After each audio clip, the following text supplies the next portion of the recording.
Você já entendeu que a escola não prepara para o trabalho? Essa é a única forma do crescimento, é quando você convive com pensamentos divergentes. Então não é uma questão de não ter dinheiro, é uma questão de não ser prioridade. Está começando mais um podcast, mas não só mais um podcast, está começando o 100º podcast Empresa Autogerenciável, o podcast que vai ajudar você que é dono ou dona de uma pequena ou média empresa a construir uma empresa autogerenciável. O meu nome é Aline Decker. E eu sou Marcelo Germano. Show de bola. Bom, hoje é um podcast que eu vou dizer que ele tá diferente. Não só porque o episódio 100...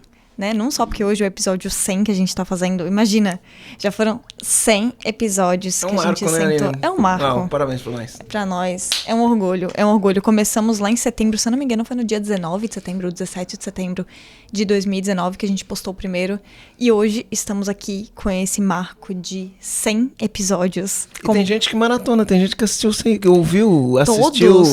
Todos os episódios, incrível, né? Incrível. Tem gente que conheceu agora e tá maratonando nos finais de semana, na corrida, na academia, no carro. E é legal que tem gente, Aline, que começa pelo primeiro, né? É igual ler um livro. Tem gente que abre o livro e começa a ler o livro pela capa, né? Tem gente que começa a ler o livro pela última capa. Tem gente que abre o livro no meio e vai folheando no meio, né? Tem gente que começa pelo fim, pelo meio, enfim. Tem gente que vai ouvir o podcast, que esse é o primeiro podcast. No nosso caso, no dia que ele for pro ar, ele vai ser, teoricamente, o último a ter ido pro ar. Exato. Então vai ter gente que vai começar por esse, né? Tem gente que vai começar do primeiro podcast até chegar no 100. Né? E tem gente que, em algum momento, esse podcast 100 vai estar no meio, porque vai ter 200. Tem gente que vai começar pelo meio e vai começar pelo podcast 100. Sim. Né? Enfim, né? Tem muito conteúdo rolando aí na parada. Né? Tem bastante. A gente está conseguindo ajudar bastante comandantes nessa jornada, nesses 99 episódios que já foram. E mas, o episódio... deixa eu falar uma coisa, Aline. Diga, não é Marcelo. só comandante.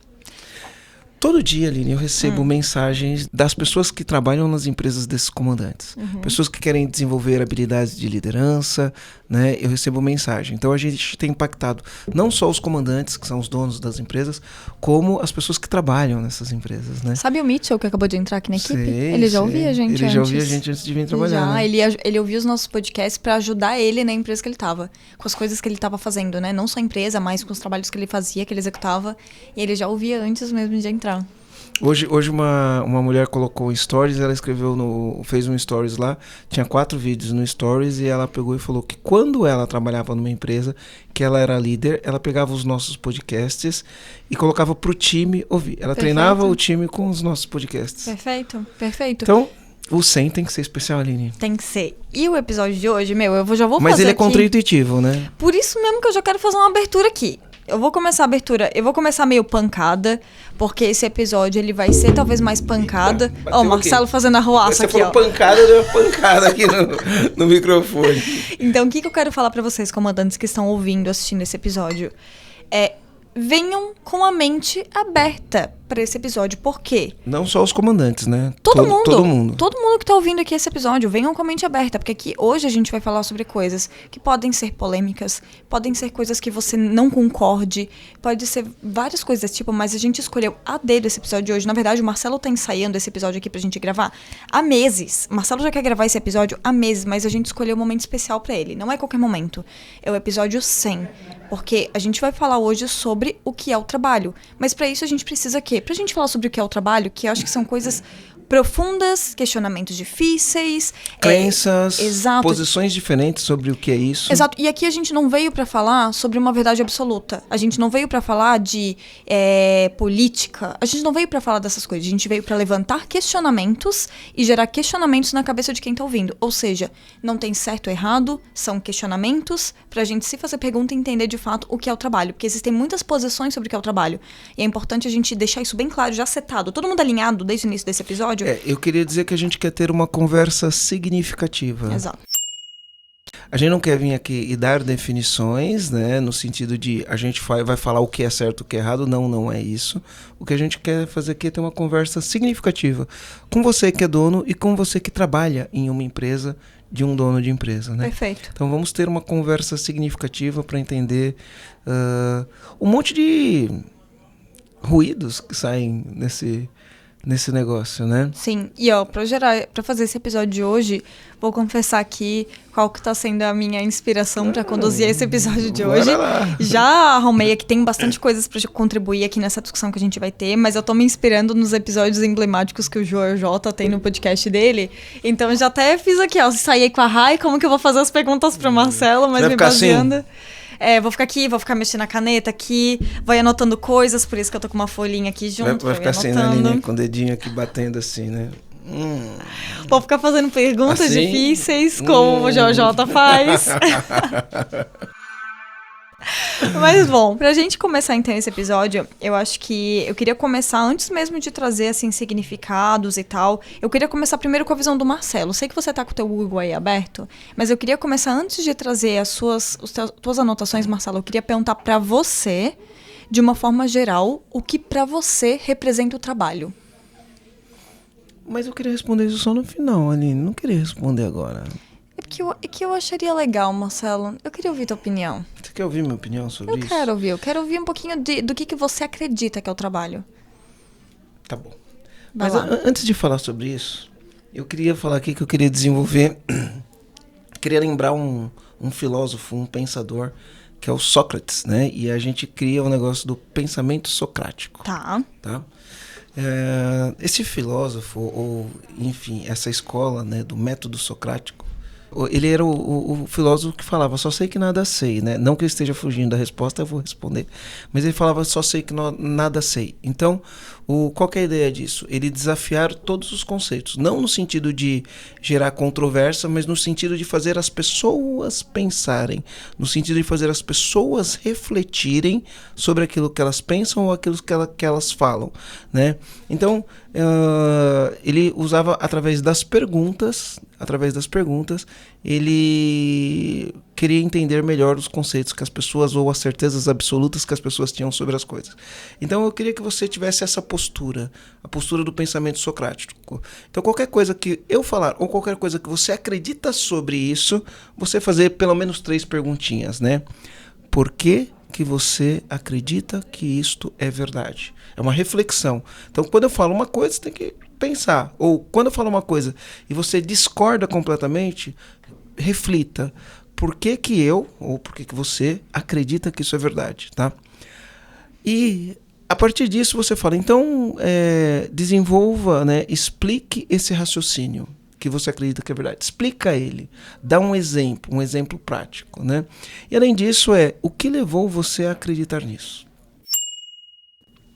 Só para a gente poder, né, trazer um conceito. Como a gente disse, né, a gente quer que as pessoas estejam com a mente aberta. Então, Marcelo, com base na minha experiência, com base no que eu vi, né, eu vim, vivi, venci, né, com base no que eu vi, no que eu vivi, no que eu venci.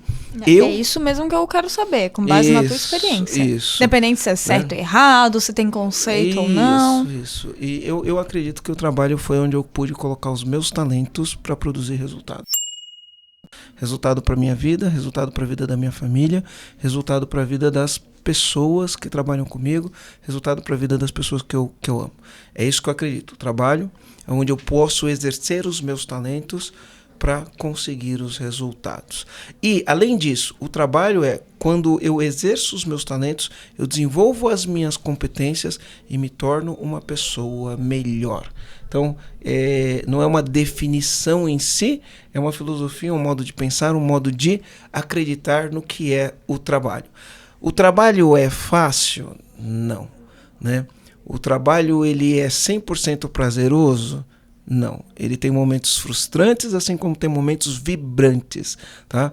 Então, se eu for falar que é onde eu venho, eu vivo, onde eu exerço meus talentos, onde eu desenvolvo minhas habilidades, onde eu tenho momentos frustrantes, onde eu tenho momentos vibrantes, eu vou falar que o trabalho, além de tudo, é vida. Né? É vida, porque é isso que a gente vem e faz na vida. Tá? Legal. Então, é isso que eu acredito. Com Legal. base no que eu vi, no que vivi, né? E no que eu vejo. E é o que eu vejo, né? Se eu valorizo o meu trabalho, quando eu valorizo o meu trabalho eu aprendo mais, eu desenvolvo novas habilidades, eu procuro gerar mais resultados se eu valorizo o meu trabalho. Sempre eu. Porque eu acho que as pessoas ficam buscando outras pessoas que valorizem o trabalho dela. Mas se eu valorizo o meu trabalho, em algum momento eu vou ter resultado disso. Por que eu falo isso, né? Porque, por exemplo, uma pessoa que é funcionária, ela pode esperar que as outras pessoas valorizem ela. Mas eu, que tenho empresas e tenho clientes, eu posso esperar que os meus clientes valorizem o meu trabalho. Então, em qualquer uma das minhas empresas, eu tenho clientes que, de uma maneira ou de outra, contratam o trabalho que a minha empresa faz ou que eu faço, né? E eu tenho que esperar que essas pessoas valorizem. Mas se eu valorizo, e ao valorizar o meu trabalho, né, eu entrego o resultado para quem está contratando o meu trabalho, né, eu estou valorizando o meu trabalho, e aí o reconhecimento automaticamente acontece. Porque antes de alguém valorizar o meu trabalho, sou eu que valorizo. E como eu valorizo, eu entrego o melhor resultado, eu desenvolvo minhas competências, eu corrijo os erros, né? E eu reflito, eu aprendo. Então a gente tem essas coisas acontecendo. Então isso é na minha dinâmica, do que eu faço no trabalho. Sim, né? das coisas que você já viveu, das coisas que você acredita, show. E aí, Marcelo, fiz essa pergunta, e aí antes mesmo de começar aqui o episódio, a gente estava discutindo sobre a origem do trabalho, né? Eu estava estudando um pouquinho ali sobre o que o Cortella fala, você estava vendo algumas origens aí no Google, eu queria que a gente debatesse um pouco sobre isso, porque a origem do trabalho é totalmente contraditória ao que você acabou de me falar. Cara, Aline, quando eu comecei a falar, bom, já que a gente vai falar do trabalho, deixa eu dar uma estudadinha, né? Eu falei, não tem como um ser humano achar que o trabalho é legal. A gente tinha que mudar o nome de trabalho, tinha que ter outro nome, não tinha que ser trabalho. O Cortella deu uma sugestão até. Ele deu uma sugestão? Qual que seria o nome? Diversão? Não, primeiro fala, daí depois eu trago aqui, vai lá. Legal. O que diz o nome do trabalho? Olha que coisa louca, né? O significado da palavra trabalho, né? Origem da palavra trabalho. Ó, a palavra trabalho, ela vem do latim tripalium, que é o nome de um objeto de tortura. É um objeto pontiagudo, quer dizer, eu vi aqui objeto pontiagudo. Está localizado na derivação da palavra tripalium, interpretado como torturar, tendo raiz no latim tardiu tripulium, em referência a um artefato de tortura usado pelos antigos romanos para castigar os réus ou condenados. Cara, uma palavra que tem origem num objeto de tortura, o próprio nome vem carregado de energia, né? Sim. E aí é difícil, né, a gente entender esse contexto, né? Cara, incrível, acho que tinha que mudar o nome. Sim, até falando ali do que o Cortella fala, né? Ele fala até de uma origem judaica e tal, e tudo traz essa coisa, esse fardo, né? O fardo do trabalho, que ele era tortura, ele até fala ele usa até um termo que a gente usa no dia a dia, agora eu não lembro, acho que vou pro trampo, se eu não me engano o trampo também tem alguma relação com isso, e dele traz até uma outra palavra, que eu não vou lembrar qual que é uma palavra, mas também tem origem em latim, que aí ela deriva da palavra poema, que deveria... Por que ele fala poema? Porque ele fala assim, poema é uma obra. É a obra que você deixa no mundo. Então, o Cortella, ele traz, não deveria ser um fardo, né? O trabalho, um objeto de tortura, uma exploração. Isso deveria ser, sim... Ele até traz um termo que é uma herança e não castigo. Ele fala que deveria ser uma herança, de fato. É a forma como você deixa a sua obra no mundo. Então é um videozinho de 2 minutos até que tá no YouTube, que ele fala sobre isso. Eu não lembro o título do vídeo, mas ele explica toda essa origem. Ele fala dessa origem da palavra grega, né? Dessa origem romana, dele fala da judaica, ele fala de várias origens e ele explica qual que é o ponto de vista dele sobre o trabalho, que é deixar a obra, uma obra no mundo, né? Deixar a sua obra. E aí tem também o significado da palavra labor, né? Que a gente fala, o labor, né? A gente fala, tô na labuta, né? Quando você vai traduzir a labuta, o labor está relacionado com o trabalho, né? E o significado da palavra é trabalho árduo e prolongado. Trabalho árduo e prolongado, né? Aí como que isso, né, reflete nas relações de trabalho, né? E a gente vê todas as coisas. Eu sempre tenho umas dúvidas, Aline. Já que a gente vai falar do trabalho, né? A gente tem o Dia do Trabalhador, né? Não tem o Dia do Trabalhador ou o Dia do Trabalho? E aí sempre no Dia do Trabalhador, né? Eu vejo algumas coisas acontecendo E a impressão que eu tenho é que eu, como dono de empresa, não sou trabalhador. É como se eu não me encaixasse nisso, né? Logo, se eu não sou trabalhador, eu como dono de empresa, significa que eu não trabalho? Né? É estranho isso, não é estranho? Trabalhador é só o que trabalha para alguém? Ou o dono da empresa também é um trabalhador? Na sua opinião, o que você acha? Olha, Marcelo, daí vamos lá, tu até tinha me feito essa pergunta e eu vou falar com base nas coisas que eu acredito até agora. Pode ser que daqui a pouco a minha percepção mude. E eu tô muito tranquila com isso, de que a minha opinião pode mudar daqui uma semana, talvez, mas eu vou falar com as coisas que eu acredito até agora. Eu enxergo, sim, como trabalho. Por quê? O que eu entendo do trabalho? O trabalho é, sim, a obra que você deixa no mundo. Por que eu acredito nisso? Eu ouvi até um podcast, que é um podcast do Primo Rico, que tá o Clóvis de Barros nesse podcast. Ele tá falando de um ponto de vista do estoicismo. E nesse ponto de vista do estoicismo mesmo, ele traz que... E esse ponto de vista dele entra junto até com o que o Bruno Gimenez fala, né? Ser quem você nasceu pra ser. Ele fala que todo mundo que vem no mundo veio pra ser alguma coisa. Você nasceu pra ser alguma coisa. Quando você não exerce aquilo que você nasceu pra ser, você desorganiza uma cadeia. Você não impacta só você mesmo, você desorganiza uma cadeia como um todo, porque o universo é uma cadeia, né? Tá tudo junto, né? Não adianta a gente dizer, ai, não, como é que as coisas influenciam na outra, como é que a lua influencia em N questões, né? Como é que uma coisa que acontece lá do outro lado influencia aqui? É uma cadeia, tá tudo junto. Então ele fala que quando você nasce e você não deixa sua obra daquilo que você nasceu pra ser, você desorganiza uma cadeia. E aí ele deixa um ponto que eu acho muito importante falar isso. Ah, mas qual que é o certo, então? Qual que é a obra certa?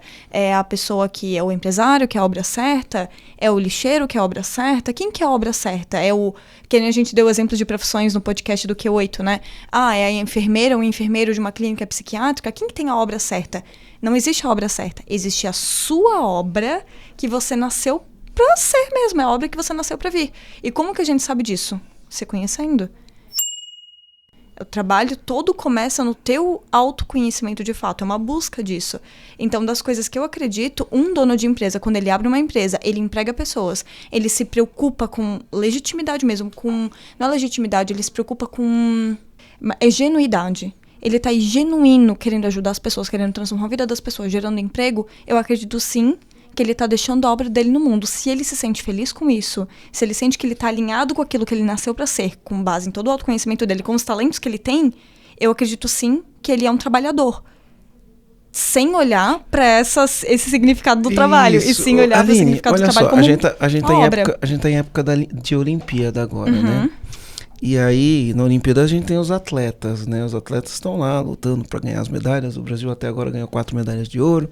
Infelizmente, ontem a gente perdeu no vôlei masculino. Fiquei triste com isso. Mas o Pedro Barros ganhou uma medalha de prata, né? Daqui de Floripa, né? Da terrinha, ganhou uma medalha de prata. Show de bola. Vamos pensar nesses caras que são atletas, né? Qual que é o trabalho do atleta? Bom, antes de mais nada, um atleta olímpico, ele é um trabalhador? Sim. Sim, ele é um trabalhador. Um cantor. A minha régua, sim. Um cantor é um trabalhador? Sim. Um artista plástico, um desenhista, ele é um trabalhador? Sim, ele tá deixando uma obra. Ele tá deixando uma obra, né? Qual que é o trabalho do atleta? Eu acredito que, primeiro, se ele tá... são perguntas delicadas que você tá fazendo pra mim, né? Tá botando o meu aqui na Bom, das coisas que eu acredito, se ele tá alinhado com aquele esporte que ele gosta, que ele se conecta, primeiro, ele representa... Quando ele vai pra uma Olimpíada, ele representa uma nação. Segundo, ele tá trabalhando todas as coisas que ele se conecta. Um esporte, ele muda a vida das pessoas. E aí ele gera um impacto em termos de inspiração, em termos de disciplina. Então, ele muda a vida dele mesmo, se ele tá alinhado com aquilo que ele realmente nasceu pra ser, com aquilo que ele quer. E tá tudo bem se ele mudar de ideia no meio do caminho, lá, com ideia, que idade que ele for. Se um atleta sai e fala assim, eu vou treinar, o treino é o trabalho do atleta? Sim. Além de treinar, ele precisa fazer mais o quê? Eu acredito... Aí, bom, eu não sou uma atleta, né? Mas as coisas que eu acredito que um atleta precisa é o cuidado com a alimentação, é um cuidado com, muitas vezes, com a imagem, quando ele é uma figura pública. Eu acho que tem vários pontos ali. Ele precisa ter um bom advogado, um bom contador, um bom empresário que vai cuidar de todo o trabalho dele, da figura dele. Tem tudo isso ao redor que ele tem que administrar a vida dele Principalmente quando ele vai... Quando ele vai ser um atleta um atleta público, né? Representando... Principalmente um atleta de alta performance, Exato. né?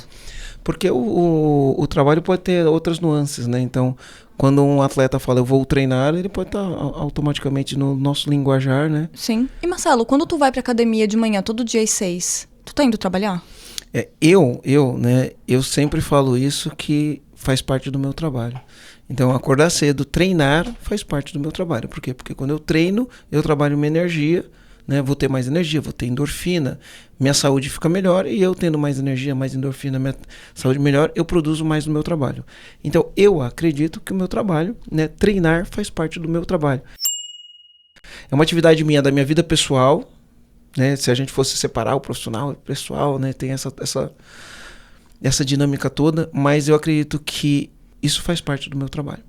Treinar faz parte do meu trabalho, porque eu tenho mais energia, tenho endorfina, consigo me concentrar mais, e eu acredito que faz parte do meu trabalho, sim.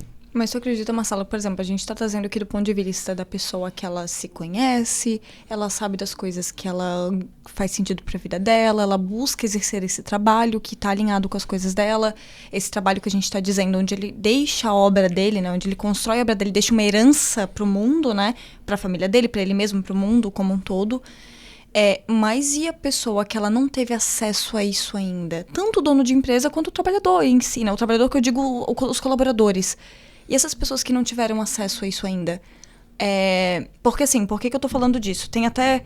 Tava falando com o Garu, né? O Garu trouxe a publicação aqui pra mim. Saiu uma publicação esses dias. Isso sai aos montes, né? Você mesmo fez todo pesquisas disso. E aí teve uma postagem aqui. Não vou falar nomes, não vou falar nada. Não vou citar, porque esse não é o objetivo. O objetivo é a gente levantar discussões. Mas que teve uma publicação que falava assim... não existe trabalho por amor.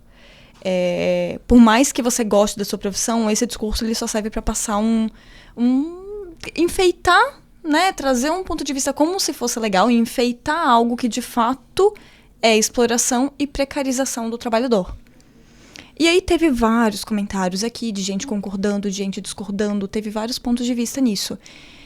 E o que eu tendo a acreditar, que isso está envolvido com o quanto a pessoa ela já teve acesso a autoconhecimento, acesso a N questões, né? E acesso não é o conhecimento, que a pessoa fala, não, mas eu sou uma pessoa instruída, mas é acesso a outros pontos de vista e outros questionamentos. E eu queria que você falasse sobre isso também, Marcelo. Olha que legal que você trouxe, Aline, quando você pega e fala assim, não importa o que as pessoas falem de amor, de não sei o quê, o trabalho é a exploração e a precarização do trabalhador. Isso. Eu não sei quem foi que escreveu isso. Uhum. Porque é muito importante a gente entender quem foi que escreveu isso. Uhum. Né? Não foi uma pessoa famosa. Isso, e talvez não tenha sido uma pessoa que tenha sido bem sucedida na vida, muito provavelmente, né? Então, porque dependendo quem foi que escreveu isso, quando eu posso falar assim, por que você acredita que isso é verdade? Ela vai dar uma resposta, né? Explique, por favor, esse raciocínio, ela vai dar uma resposta. E quando eu falar assim, e o que levou você a acreditar nisso, ela vai dar uma resposta. Lembrando que tu tá usando as perguntas socráticas, né? As perguntas socráticas, né? São pessoas diferentes que vão ter respostas diferentes.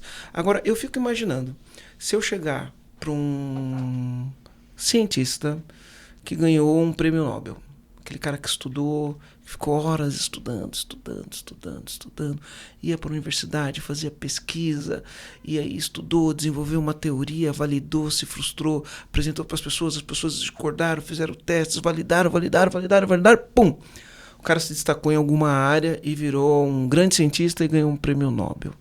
Você acha que se eu perguntar para esse cara, porque ele trabalhou para fazer isso, né? Às vezes ficou noites, perdeu noite de sono, trabalhou.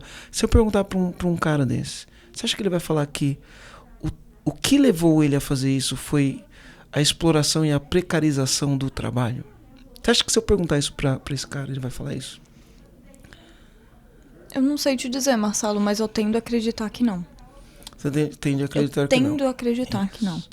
Então é assim, eu não estou querendo trazer uma tendência, eu estou querendo desenvolver um raciocínio. Uhum. Se eu pegar para um astronauta, né? Que estudou para ser astronauta, fez aqueles testes loucos, passou por aquelas condições hostis até se tornar astronauta, e aí ele vai lá para o espaço e aí ele tem que trabalhar com uma condição, com uma comida esquisita, num negócio que não tem gravidade e não sei o quê, e aí quando ele volta ele está feliz porque ele realizou o sonho, porque ele é um astronauta. Você acha que esse astronauta vai falar, o meu trabalho é uma precarização? ou uma exploração do trabalhador? Você acha que esse cara vai falar isso? Mas aí vamos lá. Aí abre margem exatamente para os comentários que estão aqui nesse Legal, post. é isso que eu quero fazer. Eu quero que as pessoas Abre a margem assim, né? Ah, mas um astronauta? Pô, até eu queria. Ou cientista, eu também. Nossa, e não tem como questionar a sua profissão. Isso realmente é algo impressionante e tal. Então, aí a gente entra na pergunta infinita, que é o que a gente sempre fala, né? Mas no meu negócio, ou mas na minha profissão, mais na minha área. Sim. Mas o que eu tô querendo trazer é coisas que praticamente eu acredito que pode ser um pouquinho degradante. Né? Tá. Eu acho que ser um astronauta é um trabalho. O preparo físico para ser astronauta, o preparo intelectual para ser astronauta e a condição do trabalho no espaço, para mim, ela é hostil. O próprio atleta também, né? O próprio atleta, já que a gente está falando de Olimpíada. A Rebeca ganhou medalha de ouro. E aí você vê as pessoas falando o quanto as pessoas treinaram. Aí a menina vai lá na hora de fazer o exercício, ela cai. E a gente tem que valorizar o trabalho dela, mesmo que ela caiu, porque foram 4 anos, 8 anos, 10 anos, 11 anos treinando. Uma vida treinando numa situação onde você exige do teu corpo o máximo daquilo. Aquilo é desgastante. Mas quando ela vai lá representar o trabalho, em nenhum momento eu acredito que essa pessoa pensa, cara, o que eu fiz aqui foi degradante. Faz sentido? Uhum. Faz sentido pra Foi você? precário. Foi precário, foi exploratório. Sim. Né? Mas o que é importante falar, vou abrir esse parênteses, a gente vai voltar em vários pontos voltar, aqui. Vamos voltar. O que eu acho importante falar é que existe exploração, sim. Existe precarização. Não nego. Não estou negando. Uhum. Não estou negando. Existe. Não dá pra gente negar. Existem bons empresários, bons empregadores, existem maus empregadores, existem bons funcionários, existem maus funcionários. Eu só quero trazer o conceito para a gente tirar da palavra o trabalho, né, as energias que às vezes não ajudam. Né? Sim. Até porque eu acho que todo ser humano tem um livre-arbítrio. Eu tenho o livre-arbítrio de escolher o que eu quero fazer da minha vida, que tipo de trabalho eu quero, com quem eu quero trabalhar, qual empresa que eu quero trabalhar, se eu quero ser empregado ou se eu quero ser empregador. Né? Eu tenho um livre-arbítrio. Mas aqui eu só estou querendo trazer o conceito, porque eu tenho algumas experiências às vezes legais e outras às vezes frustrantes em relação a isso, Aline. Porém, Marçal, trazendo justamente aquilo que você falou do livre-arbítrio. Dentro da pirâmide de Maslow, tem gente que não sente o livre-arbítrio.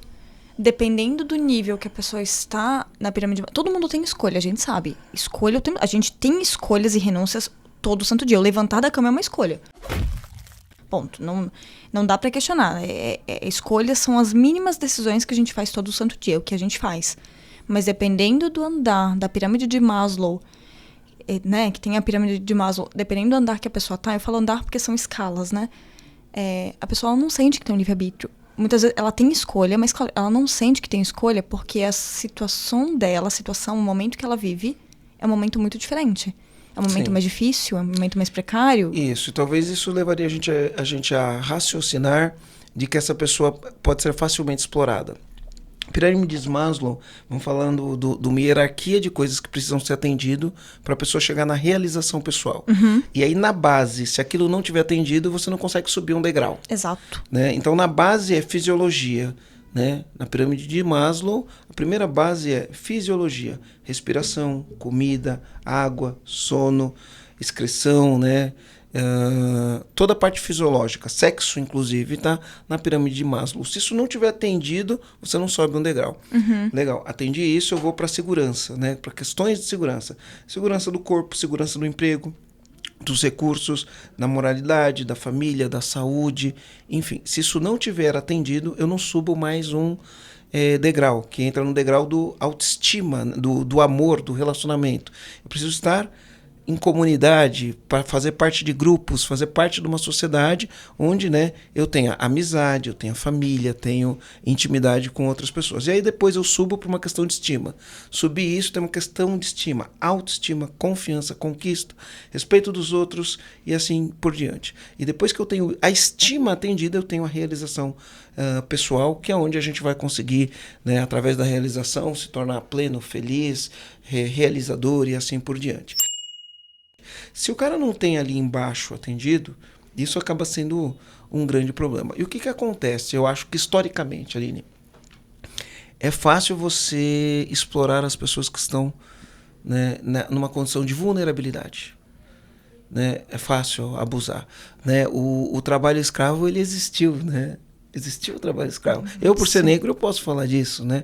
Então, o que era a escravidão? A história tá aí, né, Marcelo? Hã? A história tá aí pra falar, falar, A história né? tá aí, né? Então, existiu a escravidão, e a escravidão realmente era, né, a exploração total do trabalho, esse tipo de coisa. Mas a gente tá em 2021, né, Aline? Eu vou falar que ainda continua existindo abuso, acho que continua existindo coisa, mas eu acho que o mundo mudou. Eu acho que a gente tá numa cadeia do mundo que é gerar valor. As empresas crescem porque elas geram valor, porque elas melhoram a vida das pessoas, porque elas contribuem de uma maneira significativa para melhorar a vida das pessoas. A gente não está mais na época da escravidão, isso não quer dizer que em alguns lugares, principalmente nos lugares, sei lá, enfim, mais pobres, mais afastados, ou onde as pessoas têm menos educação, não existam abusos. Né? Isso é muito importante, porque existe. Isso não foi erradicado, né? Existe. Isso não foi erradicado. A gente entende isso, mas a gente está trazendo aqui um contexto, né, que pelo menos não faz parte da minha realidade, não faz parte da tua realidade. E não faz parte da realidade de muitas pessoas que acreditam que o trabalho é exploração. Certo? Não faz parte. Sim, é interessante isso que eu tô falando. Não faz parte da realidade de muitas pessoas, porque toda essa crença de exploração e não sei o quê, ela vem de contextos históricos, né? A gente tá falando, o próprio peso da palavra, ela traz um contexto. E muitas pessoas que não estão em condições vulneráveis, que na pirâmide de Maslow tem muitas dessas coisas atendidas, elas continuam acreditando que o trabalho é exploração. Sim. Né? Esse é um ponto bem interessante, falou. Ainda bem que tu repetiu. Porque aqui a gente vai falar das pessoas que já tiveram as necessidades básicas. Não falar das pessoas, né? Não é dessas pessoas que a gente vai falar. A gente tá falando de tudo, né? Mas tirando ali que não tem absolutamente, a gente não tem como argumentar sobre pessoas que não tiveram as necessidades básicas atendidas, não tem como. As pessoas realmente estão ali precisando atender essas necessidades. A gente tá falando de pessoas que já atenderam elas. Inclusive pessoas que trabalham, que têm salário, que estudaram, têm nível superior, inclusive, claro, não sei o quê, e tem esse sentimento em relação ao trabalho. Todos os níveis.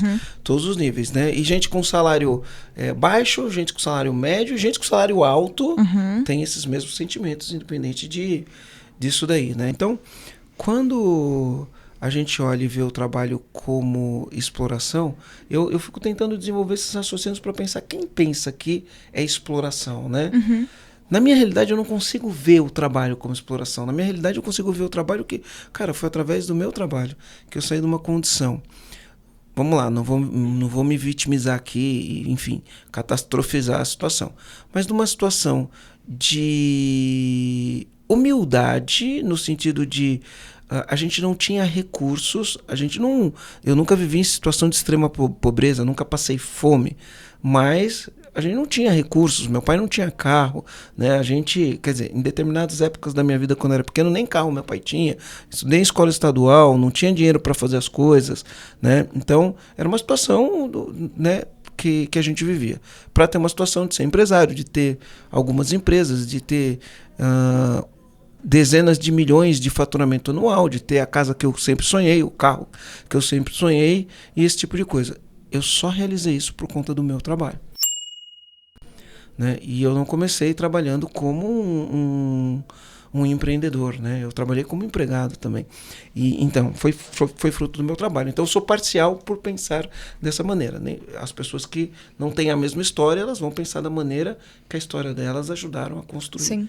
Isso que tu tá falando, Marcelo, é muito importante, porque a gente adquire muitas vezes nossas percepções e tal com base nas pessoas que a gente tem ao redor. Né, com base na nossa convívio social, com base em quem nos criou, com base nas pessoas, nossos amigos e tal. A gente vai criando nossas opiniões com base nisso. E aconteceu até isso aqui na equipe, de ter uma pessoa na equipe que falou assim, eu não sabia que eu era visto aqui dentro, eu não sabia que alguém se importava comigo. Porque todo o aprendizado que essa pessoa teve de fora, né, de ver as outras pessoas que trabalhavam, é de que, não, na empresa ninguém tá nem aí pra ninguém, então, tipo, só chega lá e faz outro trabalho, e, tipo, é isso, vai embora. E quando eu conversei com essa pessoa, eu falei assim, não, eu me importo contigo, e é porque eu me importo contigo que eu tô aqui tendo essa conversa contigo. Eu preciso traçar um plano pra você se desenvolver, eu tô me importando com você pessoalmente, sabe? Só que eu não posso fazer por você, é o teu desenvolvimento, eu tenho que fazer isso com você. Mas por que eu trouxe esse contexto? Não é pra explicar o que tem que ser feito, nada disso. É mais um contexto de que as pessoas, elas vêm acreditando que trabalho é... Você chega na empresa, ninguém se importa com você. Você tem que só executar o trabalho e vai embora. Se você fizer bem feito, ninguém vai ver. Se você fizer mal feito... se você fizer bem feito, ninguém vai ver. Se você fizer mal feito, também ninguém vai ver. Como se você fosse mais um dentro da empresa. E eu não vou dizer que isso não seja uma verdade, uma realidade em muitas empresas. Mas aí eu me dei conta de que, tipo, caramba, olha o que tá dentro do conceito das pessoas, assim, da cabeça das pessoas. E o que eu senti como meu papel como líder. E eu acho que daí a gente começa a entrar em papel do dono, do líder da empresa, da figura do líder. Em a gente educar as pessoas sobre o que de fato... O que é o trabalho. O que de fato representa o trabalho na vida da pessoa. Porque a minha realidade, eu não sei se foi parecida com a tua ou não, mas você sabe, conhece a minha família, Sim. Já foi na minha casa, vi meus pais, pessoas maravilhosas, incríveis. Mas tudo que hoje eu consigo falar, assim, que eu conquistei foi com base na inspiração que eu tenho dentro de casa e foi com base no que eu construí no meu trabalho, né? Foi eu ir trabalhando o meu autoconhecimento, entendendo onde estão os meus talentos, as coisas que eu gosto de fazer e as coisas que fazem sentido com quem eu nasci pra ser, e com isso eu consigo crescer. E tem gente que vai dizer que eu cresci rápido, tem gente que vai dizer que eu cresci devagar, ou qualquer coisa assim, e eu continuo crescendo. E vai ser Forbes Under 30? Eita! Eita! Mas é com base no meu trabalho. E esses dias eu tava até falando com uma amiga minha, assim, minha melhor amiga de vida, né? E eu falei assim, nossa, Mai, você tem uma coisa que eu posso agradecer muito ao meu trabalho, é a possibilidade de falar com pessoas que pensam diferente de mim. E que são diferentes de mim fisicamente, roupa, tudo. Falei, meu Deus, como eu posso agradecer isso todo santo dia, porque a possibilidade que eu tenho de conviver contigo, com o Rô, com a Angel, com o Garu, com o Fefe, que é lá do Pará, com a AD, que é do Ceará, outra pessoa... eu falei, caramba, isso pra mim tá sendo um presente absurdo, porque é a possibilidade de eu ver outros pontos de vista. E onde que eu tô tendo isso? No meu trabalho. No teu trabalho. Eu não teria oportunidade em outro lugar, senão no meu trabalho.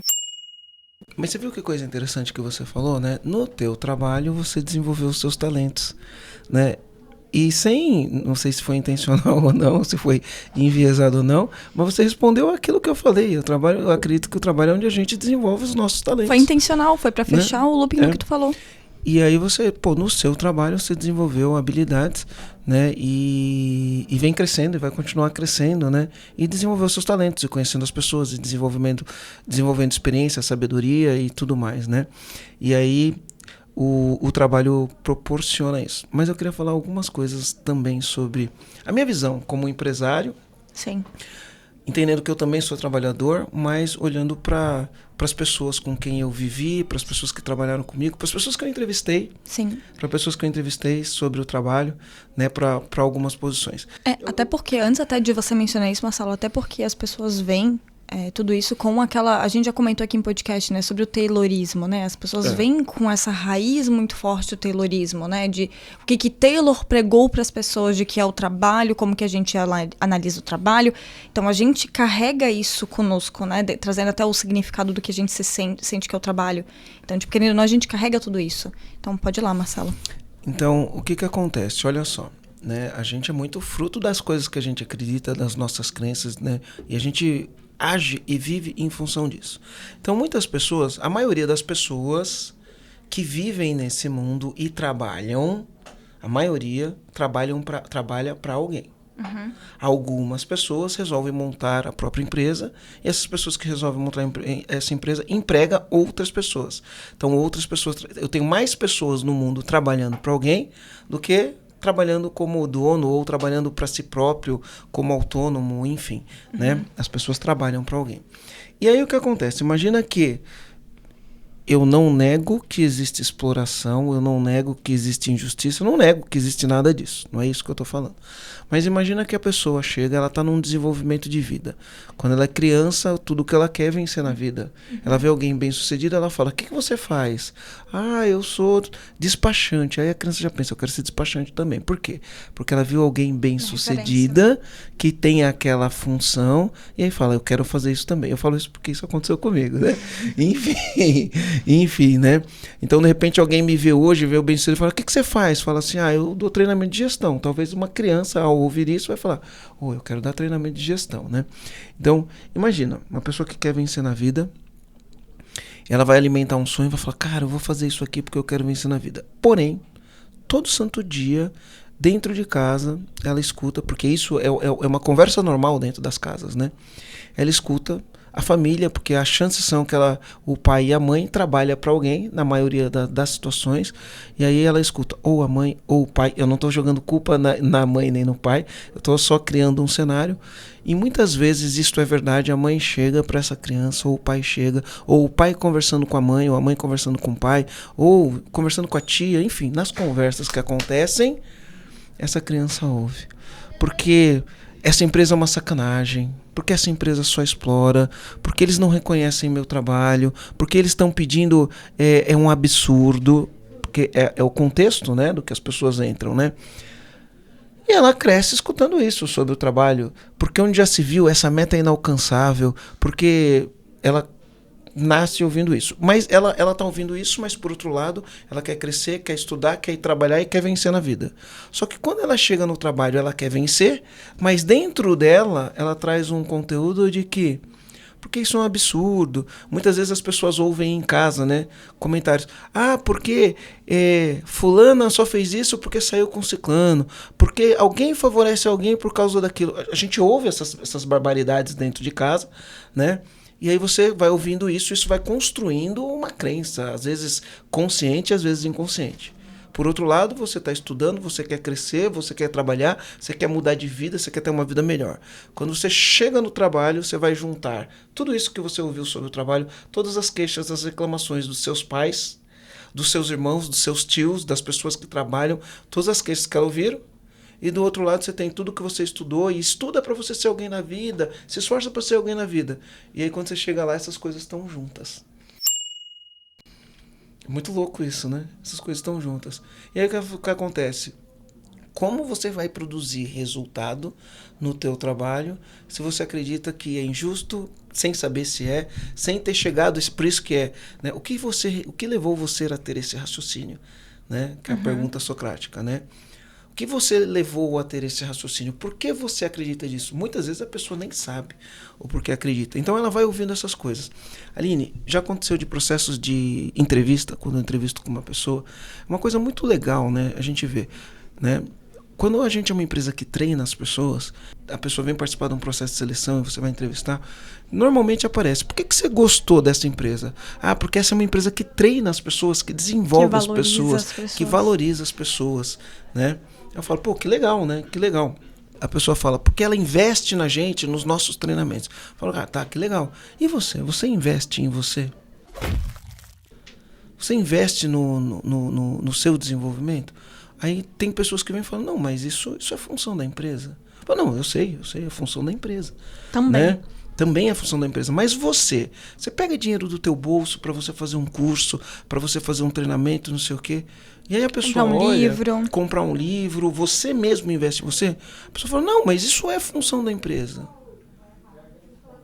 Por que ela traz isso, a função da empresa? Aí acontece assim, esta pessoa não investe nela mesma. Eu sempre fico pensando assim, quando eu converso com essas pessoas. Então, quer dizer, né, esse é o meu pensamento, eu ouvi o Paulo Vieira falando isso uma vez, isso ficou muito forte para mim. Eu falei, então, quer dizer que se a empresa não investir em você, porque se a empresa investir em você, você cresce, porque você aprende, se desenvolve e você cresce. Mas quer dizer que se a empresa não investir em você, você não vai investir em você porque você acha que é a função da empresa. A empresa não investe, nem a empresa investe, nem você investe. Então quer dizer que se a empresa não investir em você, você também não vai investir. E se amanhã teu filho não tiver um bom plano de saúde, não tiver condições de ter uma boa escola, de se desenvolver alguma coisa assim, a culpa é da empresa que não investiu em você? Ou você tem responsabilidade por você mesmo não ter investido em você? Faz sentido? Sim. É louco esse pensamento, né? Então quer dizer que se a empresa não pagar um treinamento para você se desenvolver e crescer na carreira, você não vai pagar. E se amanhã a tua família sofrer as consequências de você não investir em você, de quem que é essa responsabilidade? Né?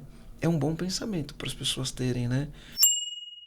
É um bom pensamento. Outro dia eu estava entrevistando uma pessoa e aí ela falou, não sei exatamente o que aconteceu, Aline, a pessoa falou assim, sobre, eu acho que todos devem valorizar o trabalho. Eu falei, que legal, cara. Então quem são todos? Ela falou, a empresa.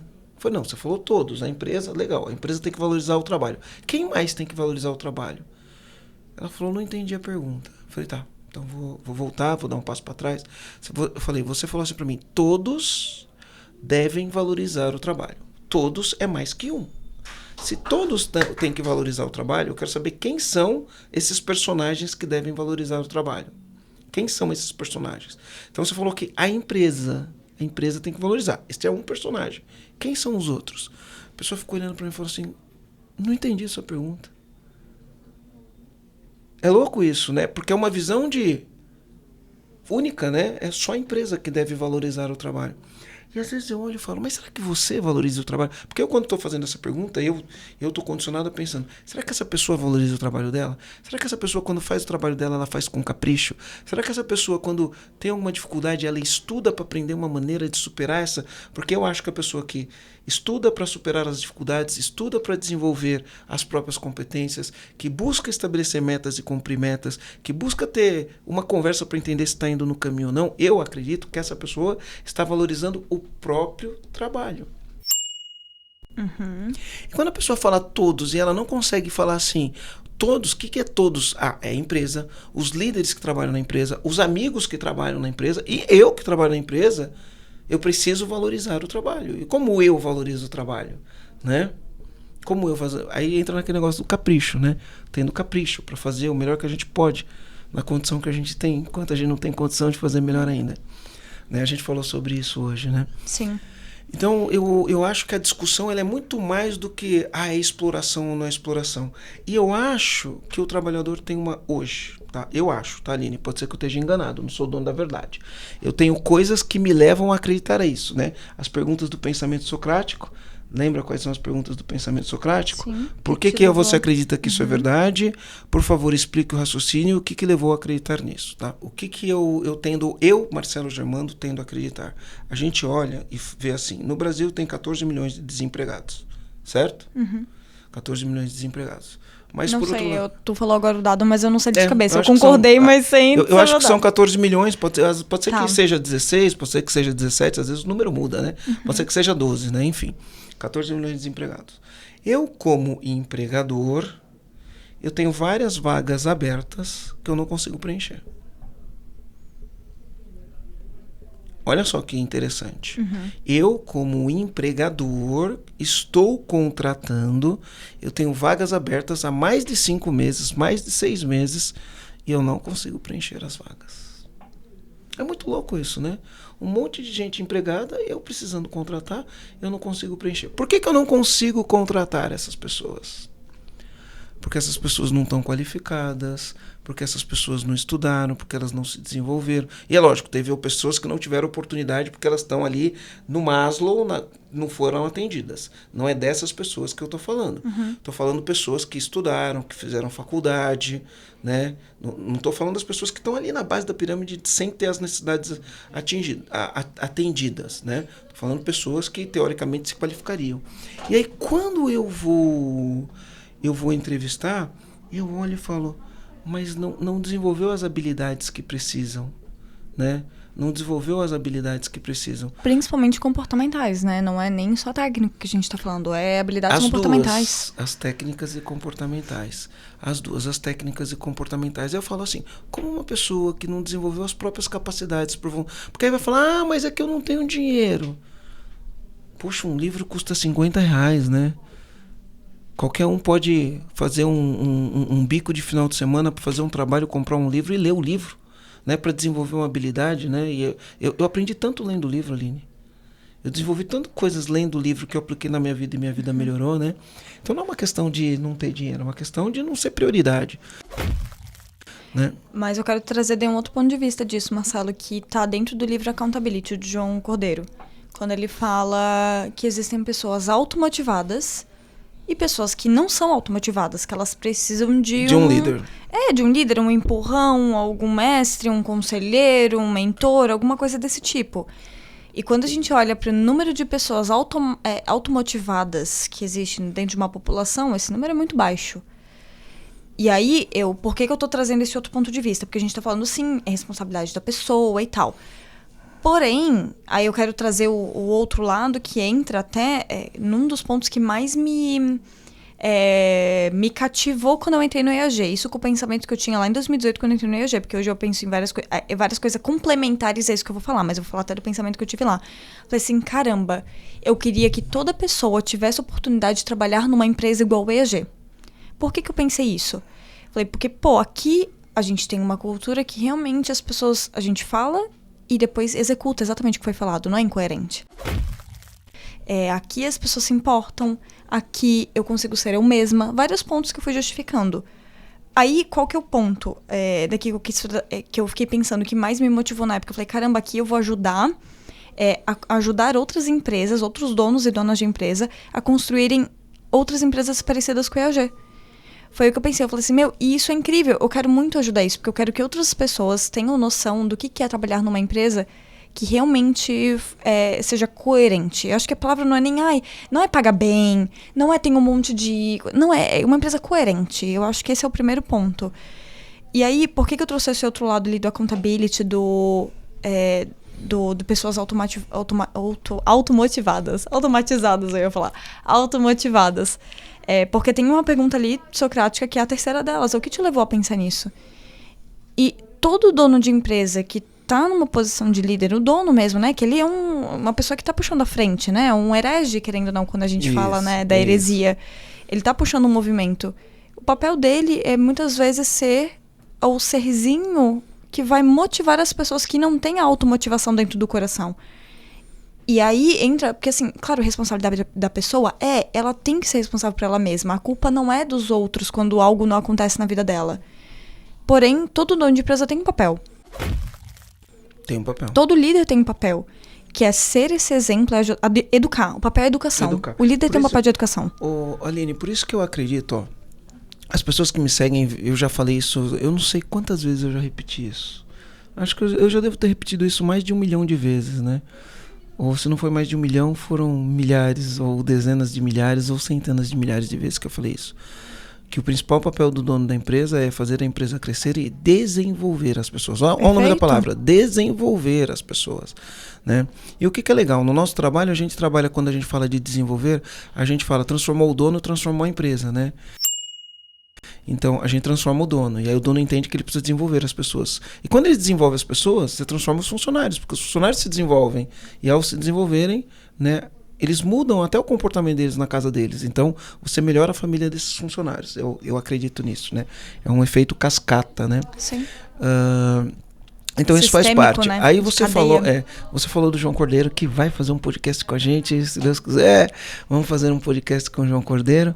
E ele fala lá no livro que para formar o cidadão para o trabalho existem os personagens, que é a família, a escola e a empresa. Aí ele fala, até adiciona a igreja, né? Eu adicionei a igreja. Eu que adicionei a igreja. Ele fala família, escola e empresa. Eu adicionei a igreja e também coloquei o governo no meio desse jogo todo. Mas vamos ficar aqui no que o João Cordeiro fala. Ele fala, a família vai estabelecer crenças sobre o trabalho, vai falar para a pessoa se ela tem que estudar, se ela não tem que estudar, como deve estudar, quem ela deve ser, né? Tem famílias, tem pais que falam para os filhos que, não importa o que você faça, seja o melhor naquilo que você faça, né? Tem pais que falam para o filho, você precisa estudar. Tem pais que falam pro filho uma série de coisas. E tem pais que falam pro filho, cara, você não precisa estudar porque você não vai ser doutor. Tem pais que falam pro filho, a empresa é uma exploração. Cada família vai criar um tipo de crença naqueles filhos. Então, quando eu penso no contexto família, muitas famílias falham na educação de quem é o trabalhador. Muitas famílias falham. E aí, você tem a igreja, porque a população brasileira é uma população, vamos dizer assim, religiosa, independente de qual religião, se é católica, se é espírita, se é evangélica, né? A igreja tem um papel fundamental na formação do cidadão. Então, a escola, eu coloquei a igreja, né? Mas a igreja, às vezes, nesse papel, ela falha também. Aí vem para a escola, né? Na escola, a pessoa vai estudar, e a escola, para preparar a pessoa para o trabalho, muitas vezes ela... Você já entendeu que a escola não prepara para o trabalho? Sim. A escola não ensina a fazer plano. A escola vai ensinar lá você decorar a tabela periódica. Não que isso não tenha valor nenhum, mas para a maioria das pessoas do mundo nunca vai usar isso, né? A escola tem uma grade curricular que ela não é para a vida, na maioria das vezes. E esse modelo um dia vai falir. A escola não ensina a pessoa a dialogar, a escola não ensina a pessoa a lidar com conflitos, a escola não ensina pessoas a fazer planos pessoais. Eu não aprendi isso na escola, né? Ei, faça seus planos pessoais. O que você quer da sua vida? A escola não ensina isso, né? A escola não ensina, bom, agora que você quer da sua vida, qual que é o teu planejamento de longo prazo? A escola não ensina a fazer planejamento de longo prazo, nem de médio, nem de curto. Educação financeira. Né? A escola não ensina a falar, olha, vou te ensinar educação financeira para você poder construir riqueza na sua vida. A escola não ensina, né? Construir o teu plano financeiro, como que você vai pagar tuas contas e tal. Isso. A gente não tem uma grade na escola que fala como planejar o seu dia. A gente não tem uma grade na escola que fala como ser produtivo e fazer mais com menos. A gente não tem essas grades na escola. Só que quando a gente chega no trabalho, a gente precisa de tudo isso. Concorda? A gente não precisa aprender a controlar a agenda, precisa aprender a ser mais produtivo, a gente precisa aprender a lidar com conflitos, a gente precisa aprender a fazer metas, traçar planos. A gente tem que aprender uma série de coisas que os pais não ensinaram e nem a escola. Então, eu falo assim, a escola não ensina, olha, planeje sua carreira. Como planejar sua carreira? Ele não aprende isso na escola, né? Então, essa pessoa, os pais falharam, porque os pais, não todos, alguns pais fazem um bom papel. Muito pouquinhos. A maioria não faz um bom papel. A escola falha. Né? Quando a gente fala em falhar, é o ponto de vista de não atender a tudo aquilo que a pessoa precisava desenvolver para viver a vida, para trabalhar, para ir pro mercado de trabalho. E até porque, né, os pais fazem o melhor que eles podem com as armas que eles têm, né? Então eles não podem fazer mais do que aquilo que eles conseguem, né? Exatamente, enfim, né? O que te levou a pensar nisso? Toda a bagagem que você tem. Lógico, tem todo um histórico. Sim. Aí a escola não entrega. Aí ele chega na empresa. O que acontece com a maioria dos empresários? Esses empresários que fizeram empresário também não tiveram nada disso. A maioria. Se eles não tiveram, eles também não conseguem ensinar, né? E aí, se eles não buscam esse conhecimento, eles também não sobram. Então, o que o João Cordeiro fala? Ele fala que são 3. A família, a escola e o trabalho. Se um deles falham, vai sobrar para os outros. Se 2 falharem, vai sobrar para 1. Né? E se os 3 falharem? A gente não constrói um cidadão. A gente não constrói uma sociedade, não constrói um cidadão. Né? A gente vai ter pobreza, miséria, enfim. Aí a gente tem a exploração. Aí a gente tem exploração, né? Porque ninguém construiu junto, né? Aí você vai ter as pessoas numa situação de vulnerabilidade e aí você vai ter a exploração do trabalho. Faz sentido o que eu estou falando? Sim. Né? Então, e é bem, eu queria só reforçar o que tu falou, né? A situação de vulnerabilidade, porque a pessoa, ela se sujeita, como ela está numa situação de vulnerabilidade, ela não tem muitas opções, ela não tem uma quantidade vasta de opções de coisas que ela pode optar. Então, isso torna ela vulnerável e suscetível às escolhas que ela vai acabar fazendo, né? Isso. Então, assim, se os pais falham, se a escola falha, sobra para o dono da empresa. Então, o cara que é dono da empresa, quando ele pensa no trabalho, ele tem que ter um trabalho de desenvolver as pessoas. Para quê? Para fazer aquilo que falou. As pessoas se autoconhecerem, as pessoas desenvolverem os talentos, tá? Para produzir resultado. E é lógico que não pode ter hipocrisia, porque, né, este dono de empresa tem que reconhecer isso. Né? Tem que ter meritocracia, tem que ter mérito. As pessoas têm que olhar e falar, cara, quando eu faço, eu venço. Quando eu faço, eu cresço. Quando eu faço, eu sou promovido. Quando eu entrego, né? Aí as coisas começam a funcionar e eu acho que a gente começa a mudar um pouquinho a visão sobre o que é o trabalho. Eu gosto de uma abordagem do livro O Obstáculo é o Caminho, né? É incrível isso, eu trago isso como uma tônica na minha vida, né? Nem sei se essa expressão é correta, uma tônica na minha vida, não. Eu trago isso como um direcionamento na minha vida, né? Ele fala assim, ele conta a história de George Clooney. Ele fala que o George Clooney, quando ele começou a carreira de ator, ele era sempre reprovado nas audiências. Então, o ator, né, ou a atriz, quando eles... Audições, né? Eles fazem audições para serem aprovados para poder pegar uma peça, alguma coisa assim. E ele era reprovado em todas as audições que ele ia. E aí ele entendeu uma coisa. Então, o que ele entendeu? Que o objetivo dele, quando ele ia no negócio, era... Ele estava desesperado para ser aprovado naquela audição. E aí, o que ele entendeu? Ele entendeu que as pessoas que estavam analisando os atores tinham um problema. Olha o que ele entendeu. Que as pessoas que estavam analisando os atores tinham um problema. E aí qual que era o problema?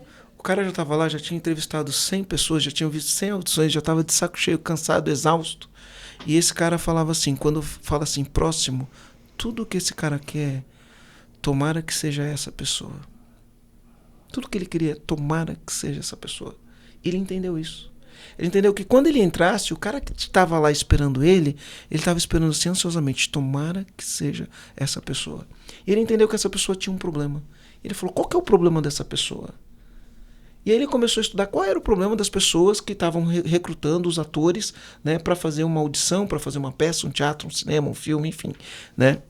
E aí o que ele começou a fazer? Ao invés de focar em ir lá para ser aprovado, ele começou a focar em deixa eu entregar a solução que esses caras precisam. E aí toda vez que ele entrava para uma audição, ao invés de ele entrar numa audição falando eu quero ser aprovado, quero ser aceito, falou, eu vou entrar aqui, esse cara tem um problema. O problema dele, ele precisa de um ator que seja desse jeito, que fale desse jeito, que se posicione dessa maneira, que trabalhe iluminação, que trabalhe voz, que se posicione, que tenha expressão corporal, que faça rir, que faça chorar, enfim. Ele entendeu o que cada um... Toda vez que ele ia entrar numa audição, ele entendia o que o cara precisava. E ele simplesmente ia lá e resolvia o problema. Entregava aquilo que precisava. E aí ele virou o George Clooney, né? Se ele não tivesse feito isso, a gente não ia estar falando da história dele aqui hoje. Uhum. Então o livro O Obstáculo ao Caminho é isso.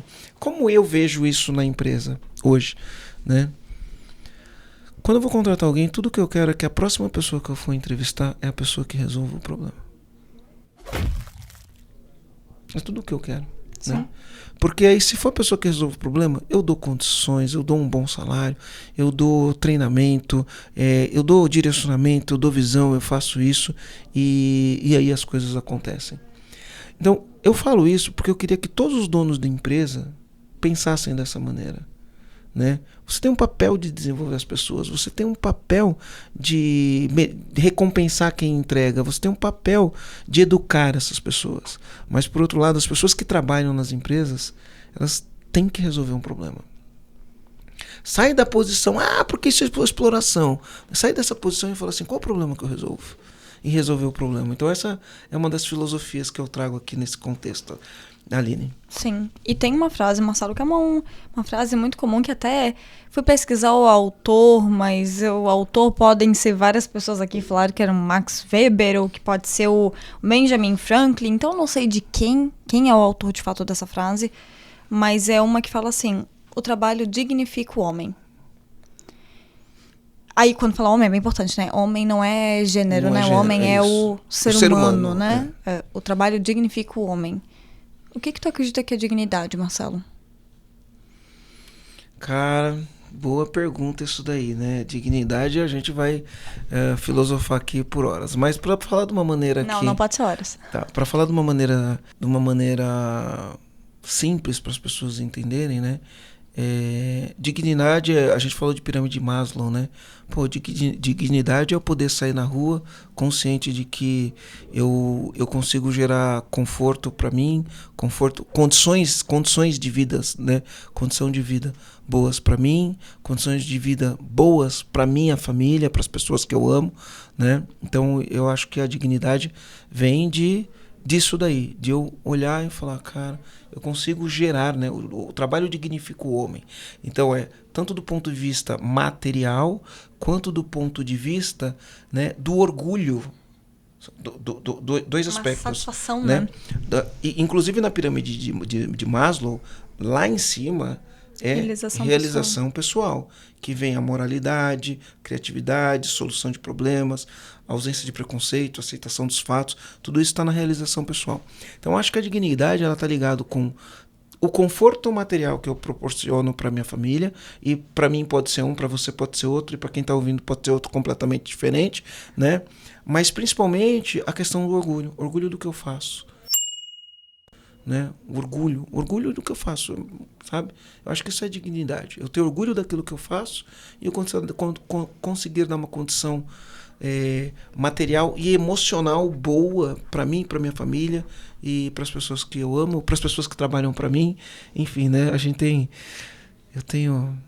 É incrível pensar nisso, né? Mais de 170 pessoas que trabalham registrados nas empresas que eu criei. É incrível. E dá condições de dignidade para essas mais de 170 pessoas. Né? Para mim isso é importante.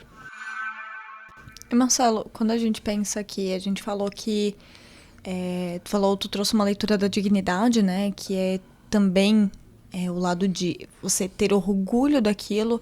E aí o Cortella trouxe uma leitura de que o trabalho é você deixar a tua obra, né, no mundo, é você utilizar os seus talentos a serviço do mundo, né? Você deixar a tua obra, a tua herança. Ele também traz essa palavra, na tua herança. Qual que é a tua obra? Pô, Aline... Eu falei que eu me inspirei no Jota. Eu falei que eu me inspirei nele. Eu acho que a minha masterpiece é o EAG. No final do dia, eu acho que o EAG ele me dá uma possibilidade de eu melhorar a cada dia. Ele me dá uma possibilidade de eu tocar no coração de cada dono de empresa, né? De cada dono de empresa, para ele entender, assumir a responsabilidade da empresa que ele montou e para ele desenvolver pessoas, né? Eu acho que essa é a minha grande obra, né? A gente trabalha com desenvolvimento humano, o EAG faz com que a gente tenha os clientes que são empresários que entram, muitas vezes os caras estão em situações de, sabe, ser empresário muitas vezes é um negócio bem tortuoso e a gente ajuda essas pessoas a sair desse caos, a gente ajuda essas pessoas a renovarem seus sonhos, a alcançarem resultados e a gente impacta nos funcionários que trabalham nessas empresas, né? Devolver a vida para muitos deles. Devolve a vida para muitos donos de empresa e para muitos funcionários, né? Desenvolvimento para isso, eu acredito que esse é o meu legado. Eu acho que é a minha obra. Eu tenho um conceito, Aline. Vamos lá, vou ter que puxar um pouquinho para a espiritualidade. Não vou nem falar religião, mas eu vou falar para a espiritualidade. São coisas diferentes. Isso. Vou falar para a espiritualidade. Eu sou cristão. Não tô me colocando numa religião, né? Mas eu sou cristão. Eu tive algumas coisas que aconteceram na minha vida. Eu tenho os meus momentos de devoção da minha fé naquilo que eu acredito, independente da religião. E por isso eu acredito que muitas vezes, né? Eu sou cristão. Quem que é cristão? Aquele que acredita em Deus e em Jesus Cristo, né? Tem pessoas que não acreditam, tá tudo bem. Tem pessoas que não, né? Não se conectam com isso. Não é porque assim, se você for se conectar com Cristo de maneira racional, você vai falar, né? Isso não é lógico. Então não é uma coisa que você explica logicamente. É uma coisa que é a fé. Ou você acredita ou você não acredita. Tá tudo bem, eu entendo pessoas que não acreditam. Marcelo, mas me explica. Eu não consigo explicar, eu só sinto. Né? Então é isso. Ou até tem um podcast do Jota com o Jacob Patrick que ele fala isso, né? Ele fala que, tipo, cara, não tem como você acreditar. Não é acreditável, é... Eu sinto, não tem como. Mas como você acredita? Isso não é lógico. Cara, não é lógico. Eu acredito, eu sinto. E pronto, enfim. Né? E aí, Deus conversa comigo às vezes. Né? É muito louco isso que eu tô falando, né? Mas enfim, ele conversa comigo. E às vezes ele manda pessoas virem conversar comigo. Ele manda, cara. É incrível esse negócio. E várias vezes... principalmente quando eu estava ferrado, e depois de eu ter dado a volta por cima, várias vezes pessoas me param na rua, pessoas que eu não conheço, me paravam na rua e falavam assim pra mim: Marcelo, Deus tocou no meu coração. Marcelo ou sem saber o teu nome, né?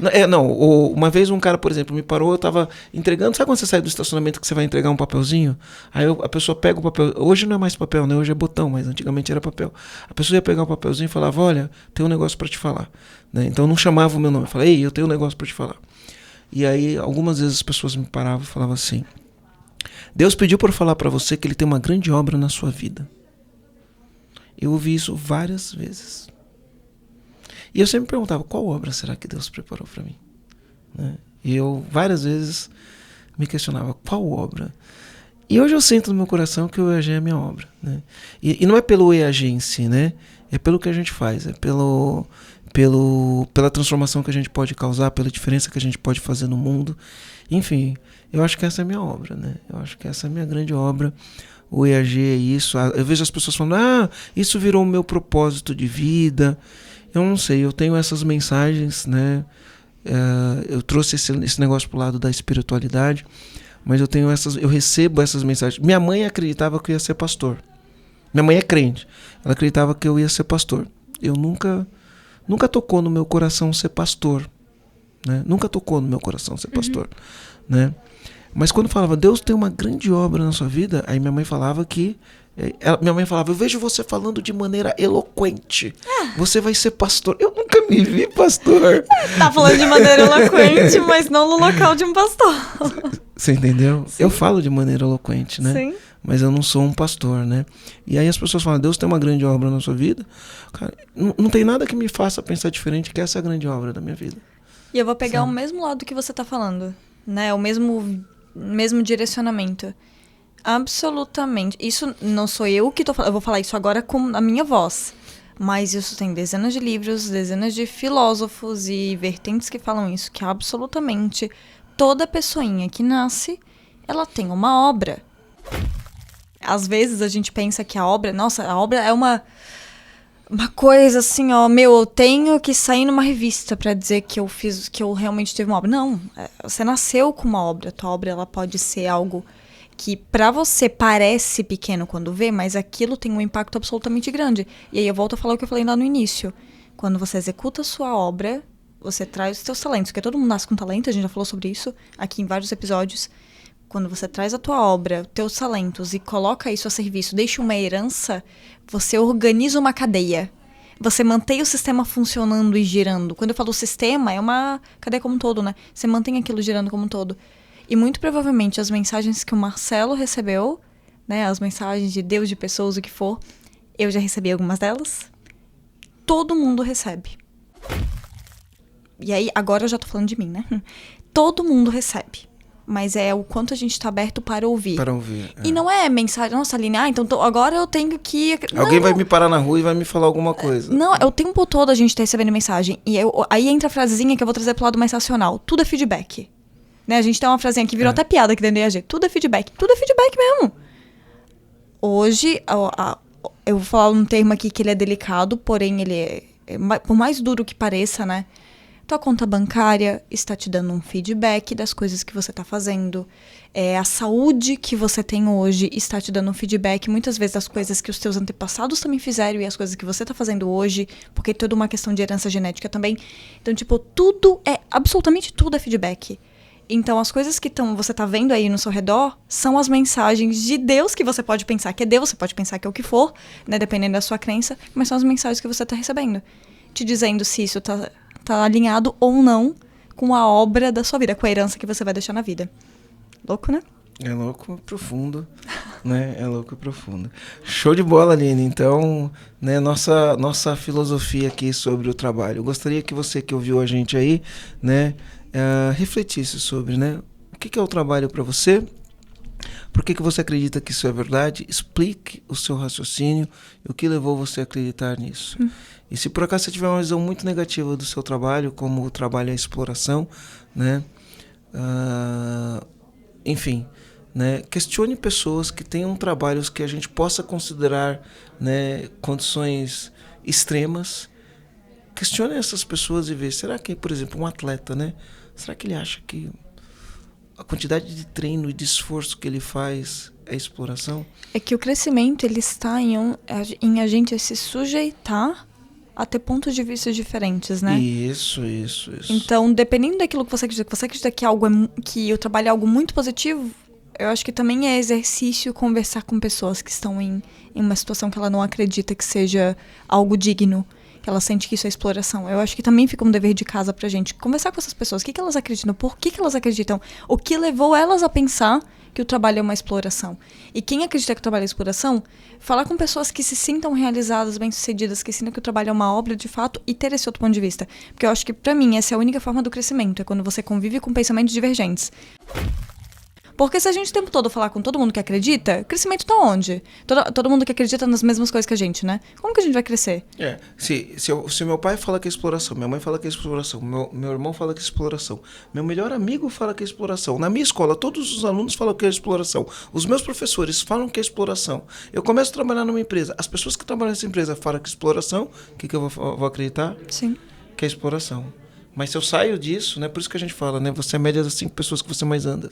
Se eu começo a conversar com pessoas que não acreditam nisso, começo a observar o que essas pessoas fazem, o que elas falam, o que elas pensam, qual que é a visão delas sobre isso, eu consigo ter um espaço para aprendizagem e crescimento. Sim. E aí eu tenho livre-arbítrio para tomar as minhas decisões, para desenvolver meu pensamento socrático, por que eu acredito que isso é verdade, deixa eu explicar esse raciocínio, né, e o que levou a acreditar nisso. Né? E aí que entra a missão do dono da empresa, de ajudar também no desenvolvimento de todas essas coisas que nos levaram até hoje a acreditar no que o trabalho é, de fato, e o que ele pode proporcionar na vida das pessoas. E o trabalho é sempre uma via de 4 mãos, né? 4 mãos, né? Então, é dos donos de empresa e dos funcionários da empresa, né? Uhum. A melhora disso depende das 4 mãos, das mãos do... Depende do capricho das 4 mãos, das né? 4 mãos, do capricho, da intenção e de como as coisas são feitas. Nosso papel aqui é educar as pessoas, né? E a gente educa as pessoas, a gente educa dono de empresa, a gente educa funcionário de empresa, para entender o real significado do trabalho. Afinal de contas, o trabalho dignifica o homem, né? E eu queria que você que está ouvindo a gente agora escrevesse assim, qual que é a tua obra? Dá um print na tela, se você estiver ouvindo, faz um stories, e no stories... Stories. E no Stories você coloca assim, minha obra é... E aí marca @MarceloGermano, @empresa autogerenciável. Eu vou curtir demais entender qual que é a tua obra. E principalmente eu vou saber que você chegou até o fim, 1h08 de podcast. Um pouquinho mais. Um pouquinho mais. Vou entender que você chegou até o fim do podcast. Vou ficar muito feliz com isso. Quero entender assim, qual é a tua obra? Bom, e a nossa obra está sendo...